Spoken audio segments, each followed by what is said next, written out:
Hello friends, for today's video we're going to be going through a list of some fantasy releases and announcements. For our releases portion, we'll stick to fantasy releases that are coming out this month in March, either having just come out or coming out within the next few weeks. We'll then segue into some of the exciting announcements. There's a lot of book news that has been dropped recently, but we also had the state of play, so there's some exciting video game news and a couple of anime things I want to mention, and then we'll segue into our features. But kicking it off, we'll go ahead and start with the March anticipated releases or brand new releases.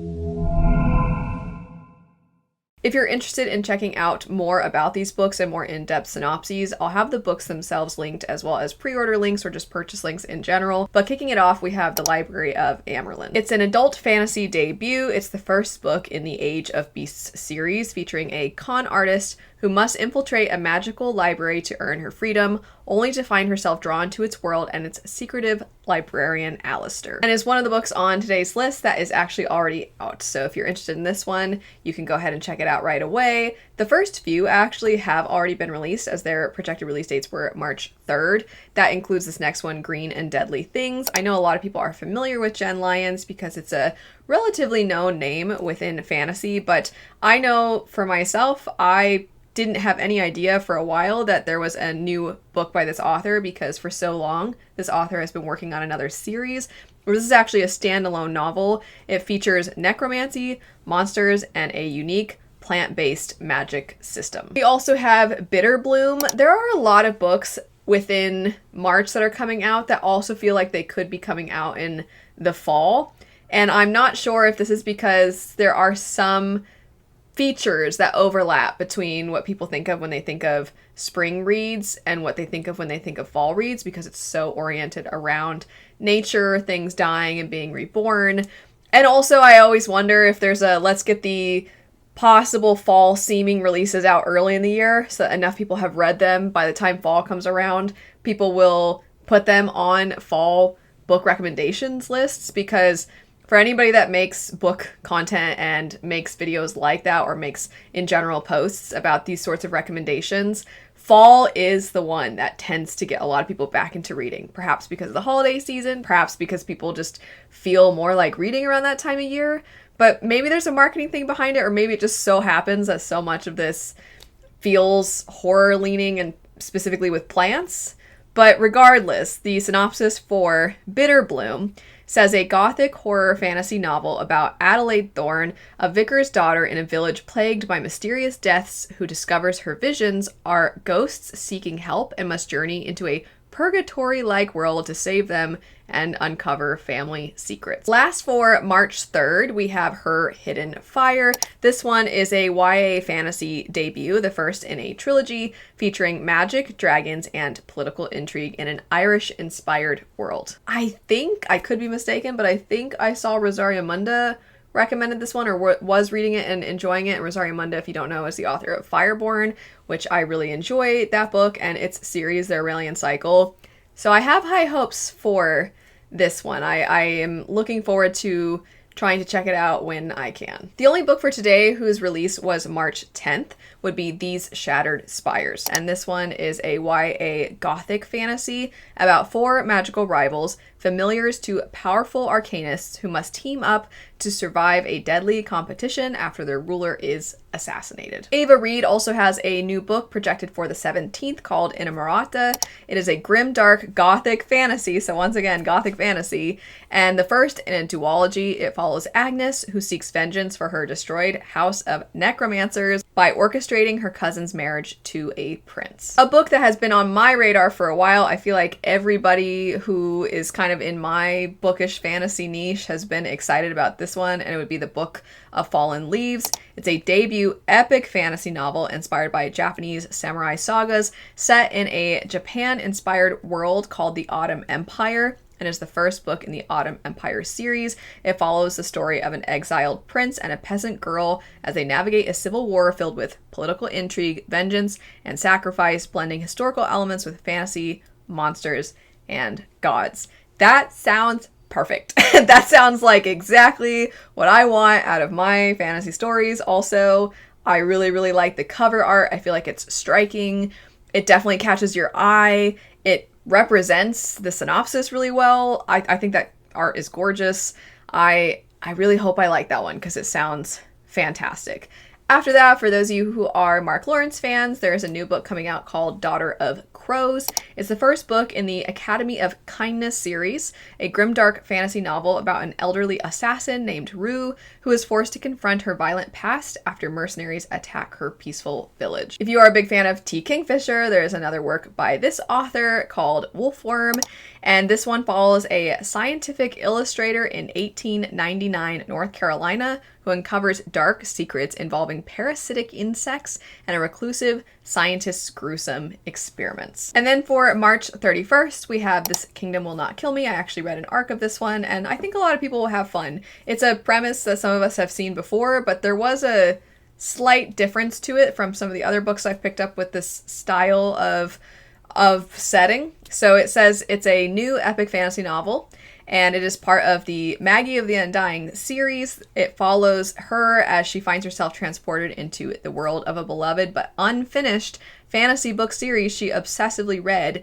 using her encyclopedic knowledge of the plot and characters to survive in a world of magic, warlords, and romance. As for some fantasy sequels, we have Steel Gods projected for the end of the month. This one I previously saw a release date for February, but everything else I've been checking says March 31st. This is the second book in Richard Swan's new series. I quite liked the first one. This one is not breaking the mold for today when it comes to things being apparently horror leaning, also horror fantasy, and I really think this author knows how to write eldritch horror phenomenally. It's very disturbing and very compelling, so I'm very excited for that second book. And then we also have the sequel to The Scorpion and the Night Blossom, and this one is called The Dragon and the Sun Lotus. This one was very fun. The first book was very fun. I wasn't sure if I was going to continue on, but I definitely will be because it was just such a exciting, fast-paced, kind of trendy, tropey type of story, but I did have fun with it, and I feel like between some of the more serious ones, the more politically heavy ones, the ones with really depressing themes, between all of those, sometimes it's fun to pick up a book like The Scorpion and Night Blossom. I think it did its general feel and premise in a way that was very much a page turner, so I will be picking up that one as well. So those are the two sequels that I have for March. If there are any sequels I have missed, or just in general, any releases for March that I didn't mention that you want to shout out, feel free to do so. That way anybody who comes to this doesn't just have this list, but your recommendations as well. Now for announcements and headlines. As noted, there were a ton of video game trailers dropped, and also just a ton of news through the state of play. I know video games, not everybody cares about this kind of stuff, but fun fact, one of the trailers that was dropped is actually inspired by a book series, and I actually got to read an arc of the first book.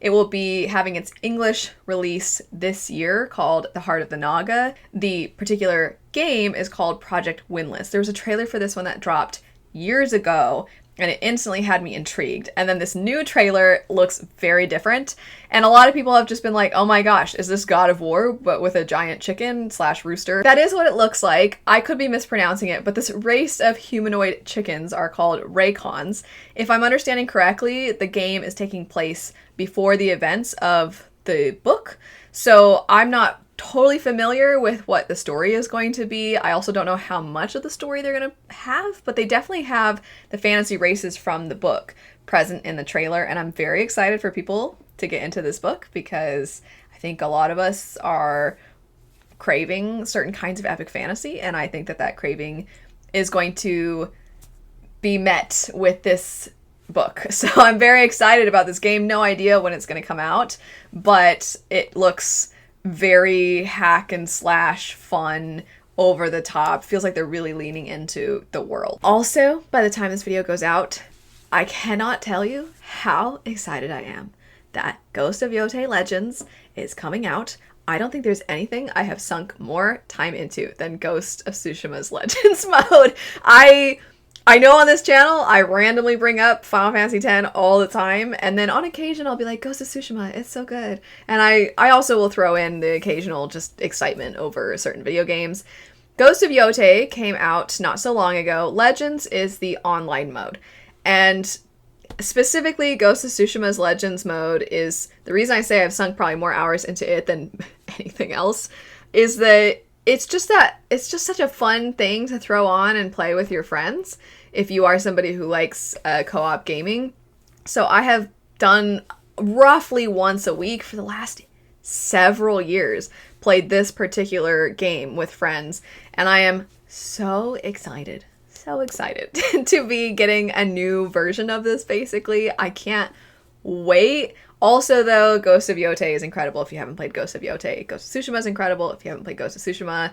They are different stories following different characters, so it doesn't really matter which one you play first, but I will say Tsushima, I would say, is a little bit more story-heavy, a little bit more limited in its gameplay. I definitely think the gameplay stuff was expanded upon in Yotei incredibly.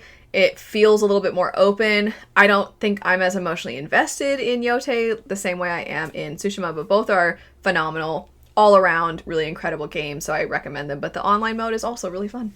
So if you haven't checked it out, maybe you should, because it's a good time. Let's talk about some other video game news and trailers that have dropped. If you love survival horror games, February 27th was the release of Resident Evil Requiem, which follows characters Leon and Grace investigating a series of murders and an infection known as Raccoon City Syndrome. Something that surprised a lot of people, including myself, was the announcement for the Kena sequel, Scars of Cosmora. I only played the first one a little bit, but definitely plan to both return to it and check out the sequel when it releases sometime later this year. And the first is widely considered a hidden gem in gaming. In this sequel, though, our protagonist must use an elemental form of alchemy-based spirit guiding to battle against corruption. Visually, it looks stunning, and the gameplay appears to be quite fun and adventurous. I'm excited to return to the first in preparation for this one's release. Something else I'm very excited about is the new Castlevania. As a huge fan of Metroid Dread, I am always keeping my eye out for Metroidvania-style games, and Castlevania Belmont's Curse looks to be the perfect fit. I enjoyed the original Netflix series, but never had the chance to play the games, and I'm excited to finally get a chance to jump into this one. News currently has it projected for this year, but we'll have to wait on more specifics for a release date. Running through a few other quick game headlines, a new Dead or Alive game was announced for those of you who are big fans of this franchise, fighting games, or both. We also have the original God of War games getting remade, and along with that comes a side-scroller game you can play in the meantime. And last, for video game news, a John Wick game is in the works. No exact release date is in sight just yet, but seeing as the movies in many ways feel like a video game, this transition to this medium makes perfect sense. A few things to do with anime before we segue into exciting book news. So I have said a lot recently, I also said this, I believe, in last month's headlines and announcements, that Chat Atelier's anime is coming out. I mentioned it last time because a new trailer had just dropped, and now I'm mentioning it this month because it's coming out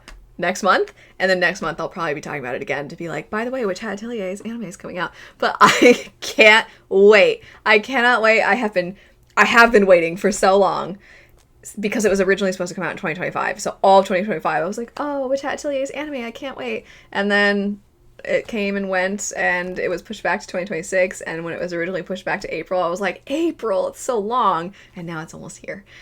I'm so excited. I love this story so much. I've done some more in-depth videos about Chat Atelier. I will probably at some point shut up about it, but I don't know, we'll see. I can't make any promises. I just am so excited about it.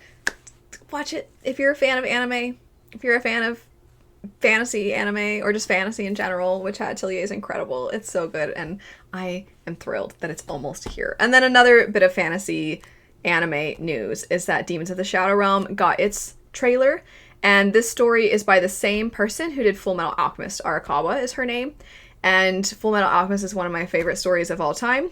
All types of mediums considered. Video games, books, light novels, anything you can think of. Full Metal Alchemist is one of my favorite stories, and the fact that Demons of the Shadow Realm is already going to be getting an anime is really exciting. I have read some of the manga, but not that much, so I'm currently still in the I'm just kind of taking it in phase, but I am excited to see where it goes, and it's really exciting that it's already going to be getting an anime. Now on to some exciting book news. There were so many things announced recently, and by some very big authors. So we're going to somewhat rapid fire go through all of this. I'll have some links to some of these things in case you want to read more about them. But let's go ahead and jump into some of the big book news. Starting with the thing that I'm most excited about, we have the conclusion to a series I have been waiting years to hear news about, and that would be the book Victorious by V.E. Schwab. It's projected to be released in October of this year, so if you're like me and you're a fan of the series, we won't have to wait very long before we finally have our series ending. I'm sure many of you have heard about Sarah J. Maas releasing the next installments in her ACOTAR series, first starting in October, then again in January. Along with this announcement, you might have noticed an uptick in people having conversations about Sarah J. Maas controversies. I'll link info to all of this, as I'm not well versed in a lot of things involving this author, whether they be books or controversies. But if you're looking for more insight into what's going on, I'll provide those links for your convenience in the description bar. Two additional big names have made headlines. We have R.F. Kuang, who shared the covers for her new book, which will be released in September. We also have Cassandra Clare sharing the cover for The Last King of Fairy, a new entry in her Shadowhunter series projected for November 3rd. Another series conclusion, we have the cover for Deadbeat by Leigh Bardugo. This is the third and final book, as far as I know, in the Alex Stern series and will be out September 15th. Speaking of third books, Robert Jackson Bennett's third installment in The Shadow of the Leviathan has finally had its cover revealed, both for the US and the UK editions. For those of you who are fans of this series, which covers do you prefer? Also, this third book will be releasing on August 11th. Around the time that was announced, we also got the cover for James Islington's new book, Scion. It's projected to be released in September of this year. And last, for our book news, we have two series that I think are underhyped, also getting announcements. One being the sequel to Birth of a Dynasty, the second book being A Call to Crowns, with its cover being revealed and its release date set for November 24th. Along with that, we also get a projected release date for September for the sequel to Daughter of the Otherworld, titled Son of the Serpent. And with this announcement also came a cover reveal. Now for our last segment, we have our features. So this is where we're going to be mentioning an artist that I would like to shout out, as well as a charity or good cause, and then mention a book that I think is relatively underhyped that you might want to give a try. I'll go ahead and start actually with the charity I wanted to mention this week, and that would be the World Central Kitchen. If you don't know anything about this organization, they are the first to the front lines, providing fresh meals in response to humanitarian, climate, and community crises. They pretty much are providing what most of us have as a bare minimum part of our day. We don't even really think that much about.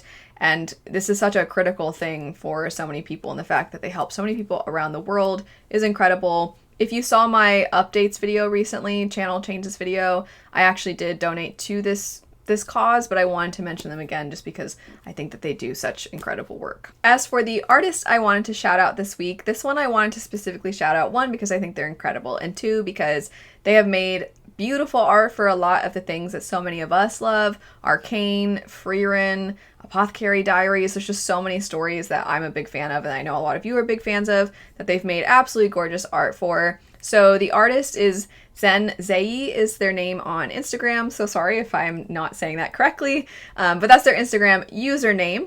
And their art is stunning. You can actually buy prints of their art. I have bought a lot of prints from their shop, and I have a whole art print wall in my office now. And I think that this artist takes up the most amount of space on that wall, because there's something about the color use I just find so beautiful and peaceful and happy, and it just fills me with joy. Wish I could get all of it. Sometimes there are actually makes me excited to try some of the things that I haven't seen, but it's such a pretty art style and such a lovely art style. I know for us that are big fans of adult fantasy, some of the art that we're really drawn to is a little bit on the grittier side, and so I wanted to contrast some of that with this artist style, because this is somewhat the opposite of that, and there's a place for both styles of art, and I just thought this was beautiful. Now for the book feature, this is an underhyped book, and the one I wanted to mention today would be The Magician's Daughter. It's a historical fantasy novel about a young woman raised in isolation on a magical island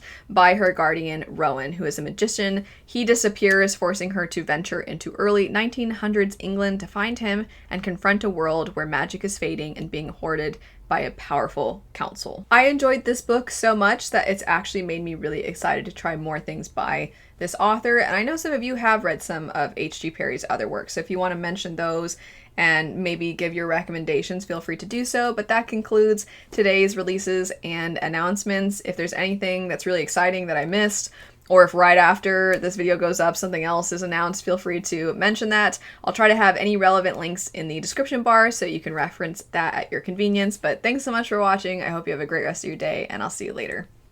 Bye.